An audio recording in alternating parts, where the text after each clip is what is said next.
Hello dear student, आज हम class 10th की एक्सरसाइज 3.5 का प्रश्न क्रमांक चौथे का तीसरा हल करेंगे।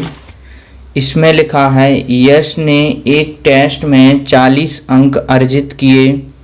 जब उसे प्रत्येक सही उत्तर पर 3 अंक मिले तथा अशुद्ध उत्तर पर 1 अंक की कटौती की गई। यदि उसे सही उत्तर पर 4 अंक मिलते तथा अशुद्ध उत्तर पर 2 अंक कटते तो यश 50 अंक अर्जित करता। टेस्ट में कितने प्रश्न थे? यहाँ आप देखेंगे टेस्ट में उसने कुल प्रश्नों में कुछ प्रश्न सही किए और कुछ प्रश्न गलत किए। तो चलिए इनको मान लेते हैं।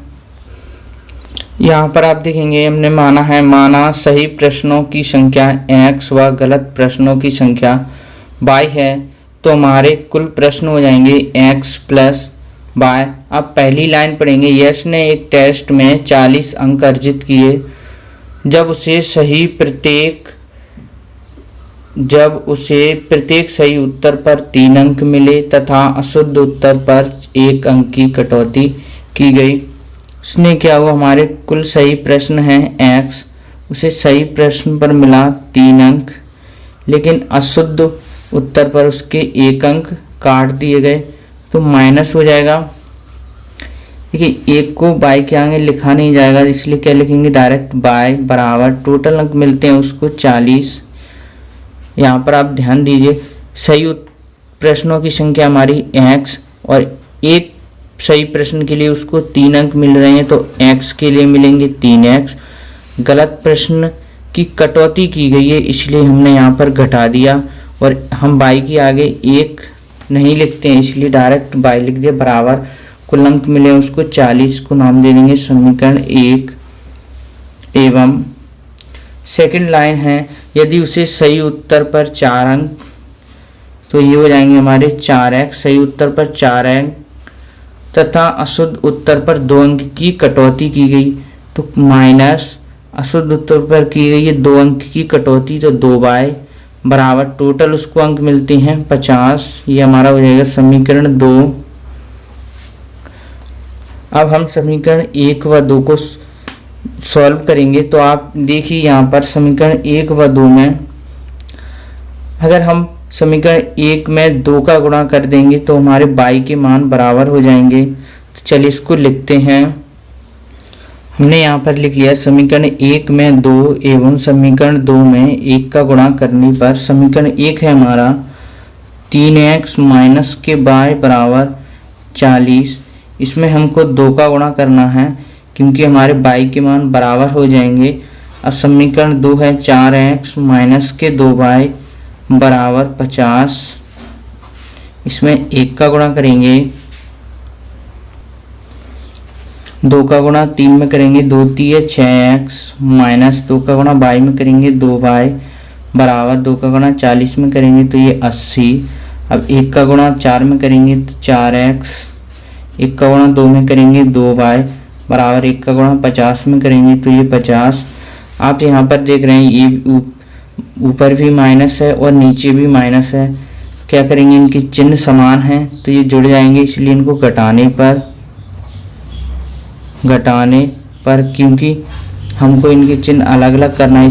ये प्लस है तो माइनस हो जाएगा, ये माइनस है तो प्लस और ये प्लस है तो माइनस हो जाएगा। ठीक है, इससे ये कैंसिल। अब 6 में से 4 जाएंगे तो 2x बराबर 80 में से 50 जाएंगे तो ये आ गए हमारे 30। x का मान निकालेंगे तो 30, 2 हमारे गुणा में है तो भाग में जाएंगे, x बराबर हो जाएगा 2 का भाग 30 में 3, ये आ गए हमारे 15। यानी सही प्रश्नों की संख्या हमारे पास 15 आ चुकी है। अब x का मान समीकरण 1 में रख देंगे। x का मान समीकरण 1 में रखने पर समीकरण 1 है हमारा 3x माइनस के y बराबर 40, तो 3x का मान है हमारे पास 15 माइनस के y बराबर 40। देखिए 15 का गुणा 3 में करेंगे 15 3 45 माइनस के y बराबर 40। 15 को बराबर के उस साइड ले जाएंगे तो माइनस के y बराबर ये 40, 15 प्लस के हैं तो हमारे माइनस के हो जाएंगे। माइनस के बाय बराबर यहाँ पर 45 में से 40 जाएंगे तो माइनस के 5, क्योंकि माइनस का बड़ा है इसलिए माइनस के चिन्ह आएगा, माइनस से माइनस कैंसिल, बाई बराबर आ जाएगा 5। हमारे पास x और y के मान आ चुके, लिखेंगे तो कुल प्रश्न बराबर है हमारे x प्लस y बराबर x का मान है 15 और y का मान है 5, तो 15 और 5 हो जाएंगे 20। लास्ट में आंसर लिख देंगे। अतः कुल प्रश्न बराबर 20, यही हमारा आंसर हो जाएगा। चलिए इसको दोबारा से समझ। इस क्वेश्चन में हमें दिया है कि यश ने एक टेस्ट में 40 अंक अर्जित किए जब